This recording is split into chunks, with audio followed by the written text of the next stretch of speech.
Today I'll delve into some ancient mysteries. Join me as I explore the disappearance of an entire army, the mysterious Paracas Candelabra in Peru, the lost Roman herb, and more. Get ready to uncover secrets that have puzzled historians for centuries. The army that vanished. 2,500 years ago, an entire army went missing in the Egyptian desert. That's right, 50,000 Persian warriors seemingly vanished into thin air as they were traveling from Thebes to the temple of Amun at the oasis of Siwa. It was as if the desert sands simply swallowed them up and never spit them out. They were tasked by Cambyses, the son of Cyrus the Great, to destroy the oracle that resided within that temple. Apparently, Cambyses was upset that the temple priests wouldn't legitimize his claim to Egypt. In response, he sent an army to teach them a lesson, but unfortunately for Cambyses, that army would never arrive. Between 484 and 425 BC, Greek historian Herodotus recorded the story of this mysterious vanishing army. According to him, after walking in the desert for 7 days, the army arrived at an oasis, which modern historians believe was an oasis called El Karga. But after they left this watering hole, the 50,000 warriors were never seen again.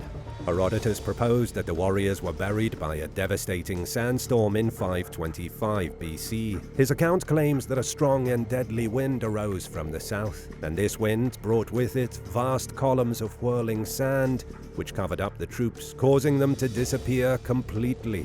As the years went on, this story faded into antiquity. No evidence of these unlucky warriors was ever found, so scholars started to dismiss it as nothing but a fanciful tale. However, that all changed in 1996.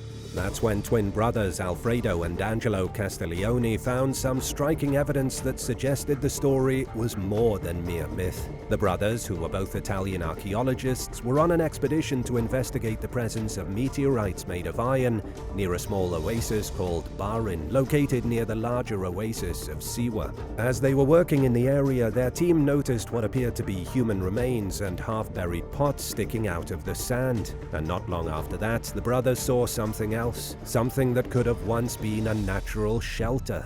What they spotted was a 6-foot-tall rock that measured about 115 feet long. It's not uncommon for a rock like this to occur in the desert, but the researchers found it odd that this was the only one they found in a large area. In his own words, Alfredo said that the shape and size of the rock would have made it the perfect refuge for a group of people stuck in a sandstorm.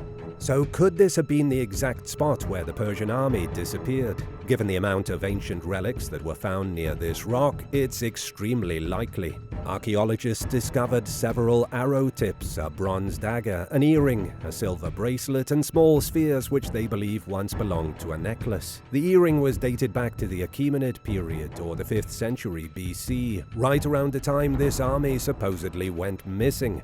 The Castiglione brothers believed that the army might have taken a route less traveled through the desert to reach their destination. Experts had searched for the remains of the army on more popular routes but had found nothing, leading them to believe that the army never existed at all. But Alfredo and Angelo believe that this was a strategic move for the Persian warriors. This lesser-known route would have allowed them to march undisturbed and would have given them the upper hand against their enemies. Or so they thought. To prove their hypothesis, the brothers geologically surveyed the alternative route they believed the army took, and amazingly, along the way they discovered water sources that had dried up and artificial wells made up of hundreds of water pots buried in the sand. Long ago, when these water sources were overflowing with life-saving H2O, a march through the desert would have been possible along this route. What's more is that those water pots were dated to 2,500 years ago, which aligns perfectly with Cambyses' time and Herodotus' account of the vanishing army.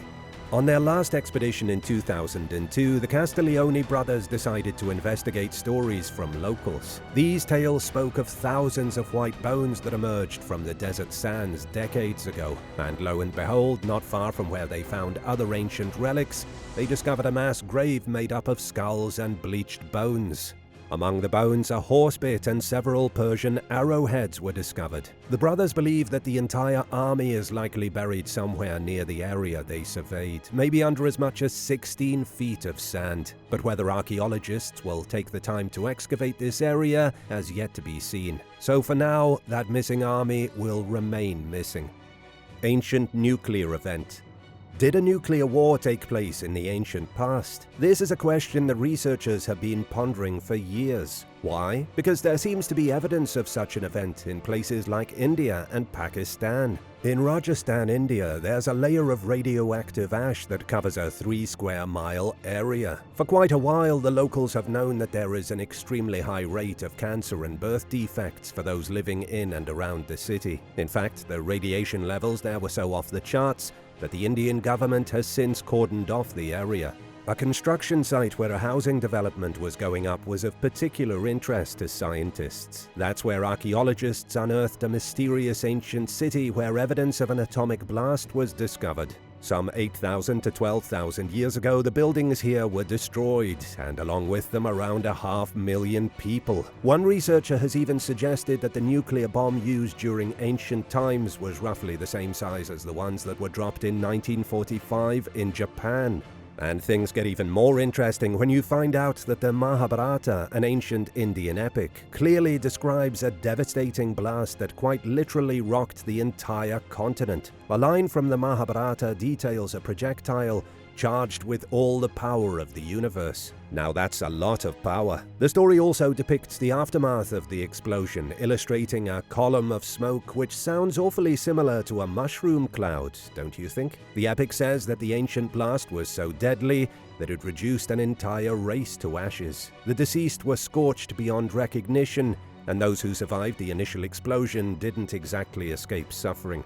Their nails and hair fell out, which is comparable to the symptoms experienced by those with radiation sickness. To escape from this torture, people threw themselves into the river and drowned. Other sites in Pakistan, like Harappa and Mohenjo-daro, also bear signs of ancient nuclear war. During excavations in the cities, archaeologists discovered numerous skeletons scattered around, many of which were holding hands. It was as if whatever happened to them came on so suddenly that all they could do was hold on to their loved ones and wait for the end. What stood out to researchers was that these skeletons were dated to be thousands of years old. These people lived long before historians will tell you that weapons of mass destruction were invented, and yet these skeletons are some of the most radioactive ever found, comparable to those at Nagasaki and Hiroshima. Another ancient city in India, between the mountains of Rajmahal and the Ganges, also appears to have been the victim of intense heat, indicating an explosion of great magnitude. Here, foundations and walls of the city are literally fused together. What would have caused such a thing? You guessed it, an atomic blast. Well, either that or it was some other unidentified weapon. There's no evidence that a volcanic eruption took place at Mohenjo-daro, Harappa, or any of the other cities I mentioned. And yet they were hit with such intense heat that sand turned to glass and clay vessels melted. I mean, what else could explain this level of destruction other than an atomic blast? I certainly can't think of any. But if you have any other theories, let me know in the comments down below. Why did Constantine the Great kill his family? Did you know that Constantine the Great, one of the most important figures in the history of Byzantium and Christianity, harbored a dark secret? This legendary emperor who converted to Christianity and founded Constantinople was also responsible for a gruesome chapter in Roman history. He ruthlessly executed his own son and wife. But why would he do such a thing? In the 4th century AD, Constantine's reign was a time of dramatic transition for the Roman Empire. Amidst his many victorious battles and political maneuvers, the most baffling and tragic event was the death of his eldest son, Crispus, and his wife, Fausta. Crispus, born around 302 AD, was Constantine's pride and joy. A brilliant military leader, he achieved numerous victories, especially against the Franks and the Alemanni. Constantine even had coins minted in Crispus's honor and constructed statues to celebrate his son's achievements. But even after all this, in 326 AD, Constantine ordered Crispus to be executed in Pula, Croatia. How did he do the deed? According to ancient texts, he used cold poison. Then, just a few months later, Fausta, Constantine's wife, met a similarly horrific end. She was locked in a bathhouse where the temperature slowly increased until she suffocated. This left historians utterly perplexed. What could have driven Constantine to such extreme actions? Two historians, Zosimus from the 6th century and John Zanaras from the 12th century, offer a chilling explanation. They suggest that Forster, feeling threatened by Crispus's favor with Constantine, set a deadly trap. She allegedly tried to seduce Crispus, who refused her advances, as he should have. I mean, that was his mom. Gross. But enraged by the rejection, Forster then accused him of attempting to assault her. In his fury, Constantine believed her, and in response, he ordered his son to be killed. Constantine's mother, Eleni, was devastated by her grandson's execution and urged Constantine to investigate Forster's claims. When the truth came to light, turns out that Forster had lied about everything. Constantine had her executed as well. He didn't end her life immediately, though, as he did with Crispus. Perhaps it was harder for him to kill the supposed love of his life. Or maybe there was another reason. This story is not without its controversies. Some argue that Crispus and Forster might have had an affair, leading to their execution. After all, if Forster's accusation was false, why didn't Constantine restore Crispus's name to history? And if Forster was guilty of adultery, why delay her execution? Some think she might have been pregnant, awaiting childbirth before facing her fate. Constantine's decision to erase Crispus and Forster from records only further deepens the mystery. Their executions were recorded, but their names were removed, never to be mentioned by historians. Did he do this as an impulsive act of rage, or was he ashamed of what he had done? The truth behind the executions of Crispus and Forster remains one of history's most tantalizing mysteries, a dark shadow over Constantine's otherwise illustrious reign. So what really happened? Well, we may never know for sure. And now for number 7, but first it's shout-out time. I wanted to give a big thank you to Claire Harrison and Steph Rushable for supporting this channel. Be sure to subscribe if you haven't already for more videos like this. Who were the Sea People? Imagine the chaos as ancient civilizations crumbled and cities burned across the Mediterranean, all due to mysterious invaders known as the Sea People. But who were these bizarre warriors, and what happened to them after their reign of terror?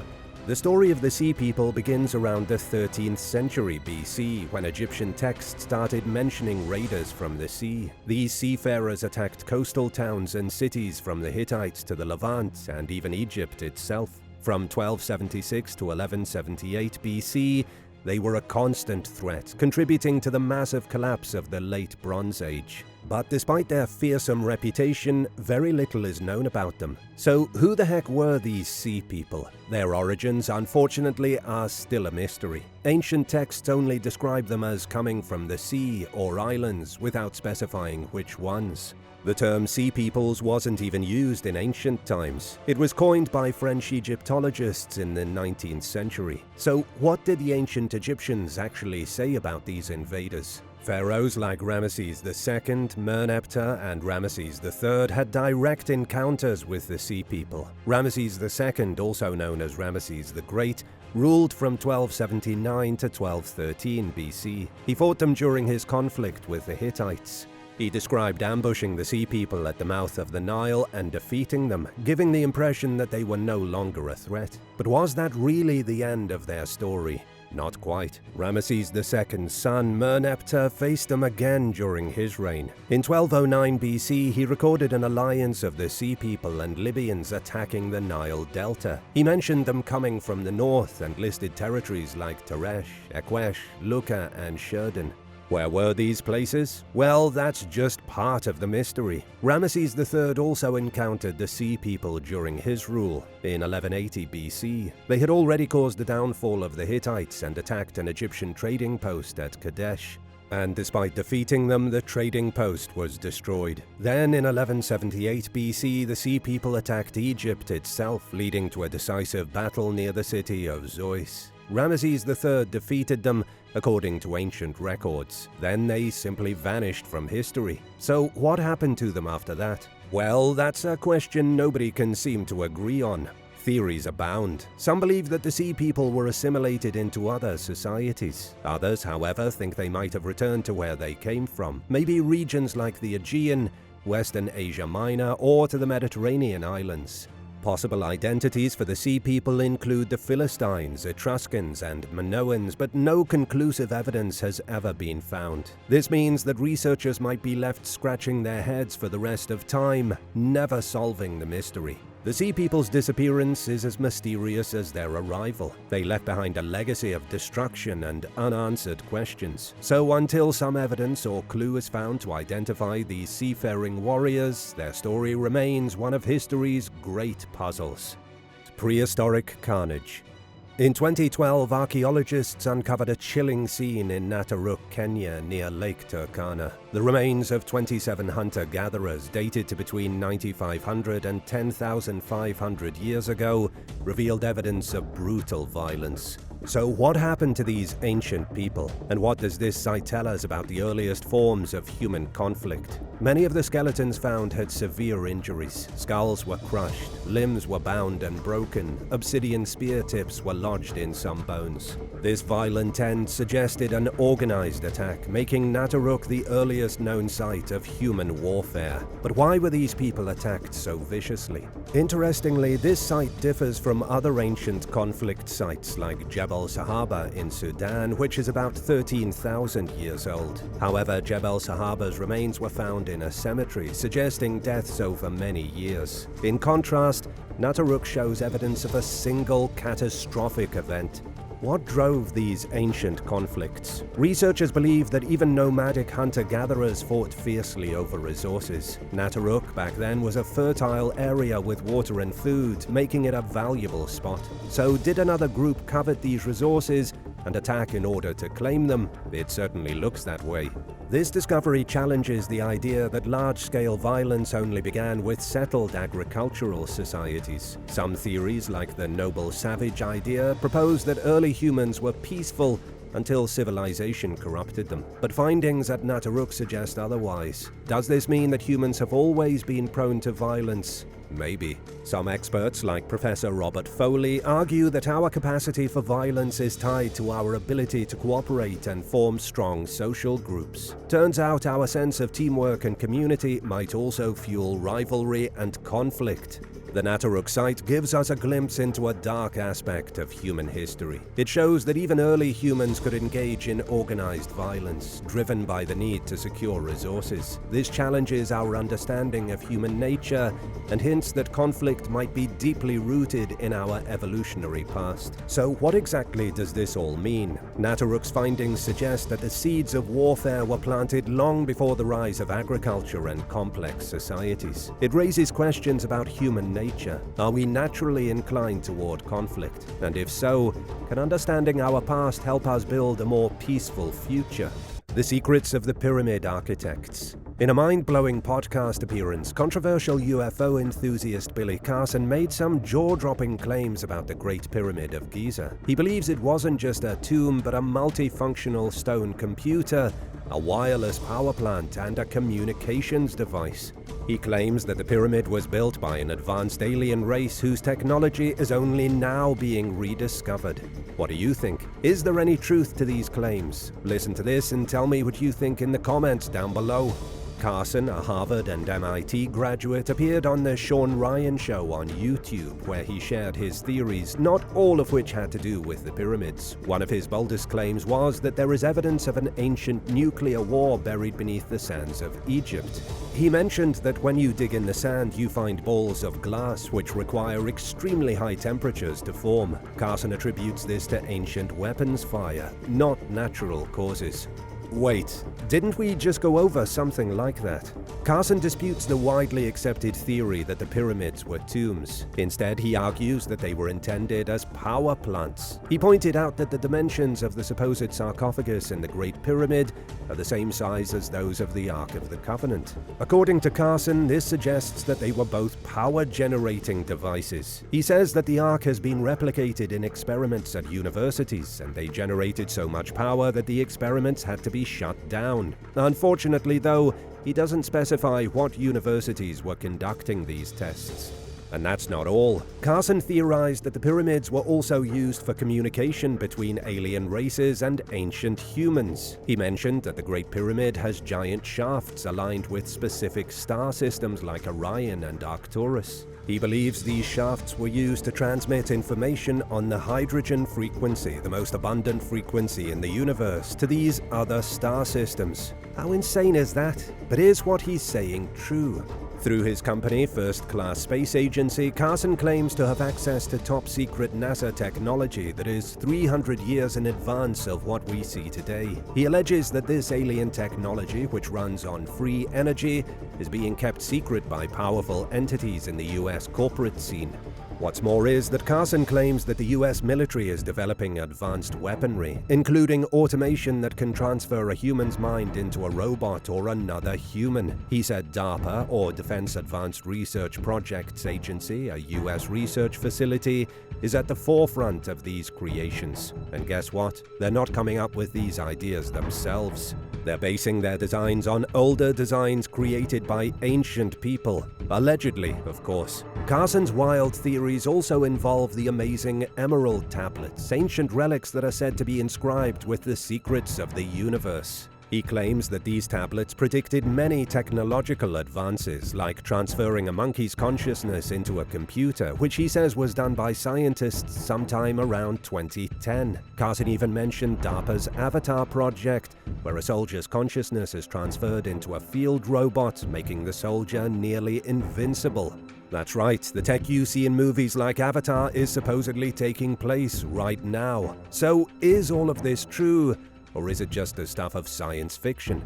Carson's claims certainly make you wonder, was the Great Pyramid actually designed as a super advanced stone computer that scientists barely understand today? Were the Egyptians using the pyramid to send messages across the cosmos? And is every new invention actually based on older inventions created by people of the ancient world? According to Billy Carson, the answer to all of these questions is yes. But what do you think? Let me know in the comments.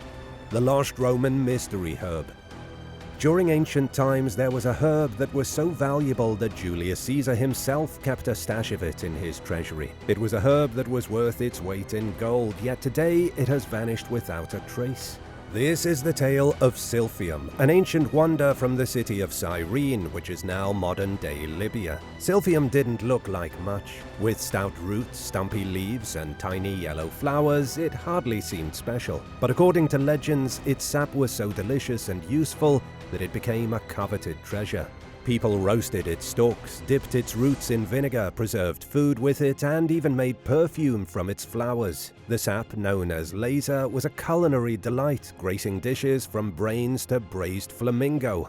Silphium wasn't just a culinary star, it was a medical marvel. It treated everything from dog bites to unnatural growths. Its juice was even rumored to work as birth control. Its heart-shaped seeds are also believed to be the origin of the symbol for love.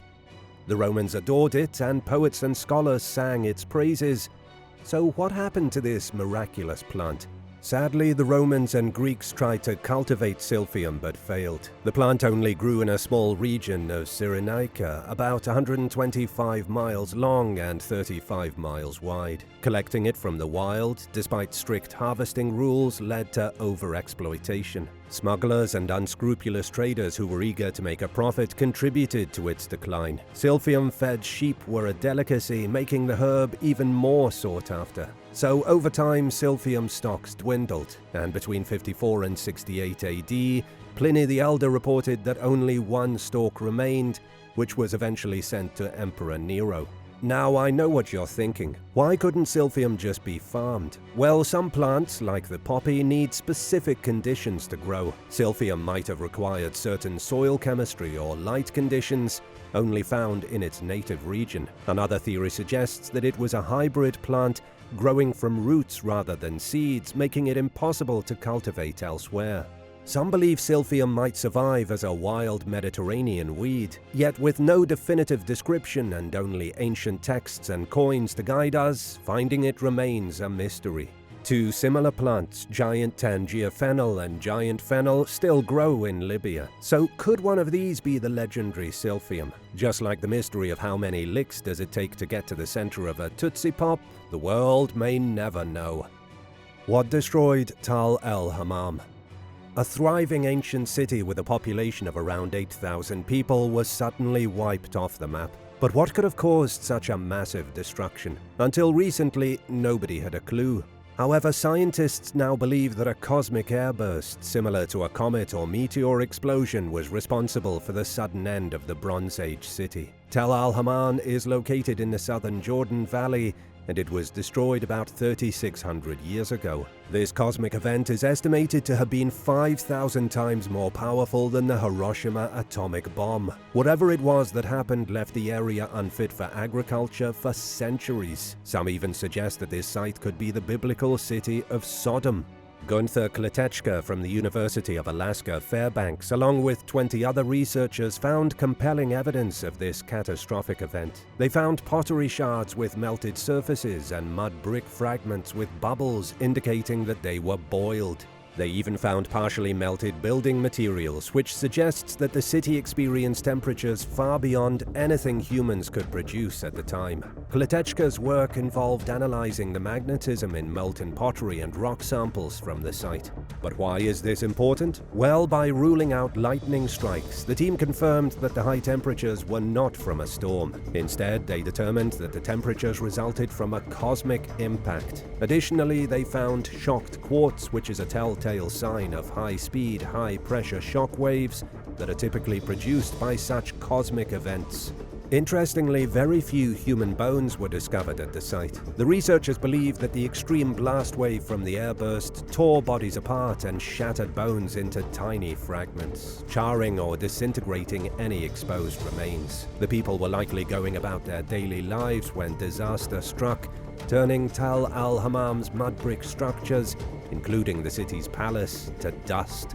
Kletechka has a history of researching cosmic airbursts, including the famous 1908 Tunguska event in Siberia, which flattened 80 million trees over a 60-mile diameter. His expertise was crucial in analyzing the destruction at Tal Al Hamam. He even plans to continue this research in Alaska, looking for evidence of ancient cosmic events in sediment layers of 3 lakes. Now, I know what you're thinking. What does this all mean? The destruction of Tal Al Hamam gives us a glimpse into the power of cosmic events and their potential to cause widespread devastation. It makes us wonder, could more ancient cities have met similar fates in the past? And could something like this threaten major cities today? The ancient skyscrapers of Scotland. Have you ever heard of a Scottish broch? Most people haven't, which is a shame because these ancient structures are some of Scotland's greatest mysteries. They're towering stone buildings that have stood for over 2,000 years, and yet we still don't fully understand them. These Iron Age marvels, built between 600 BC and 100 AD, can only be found in Scotland.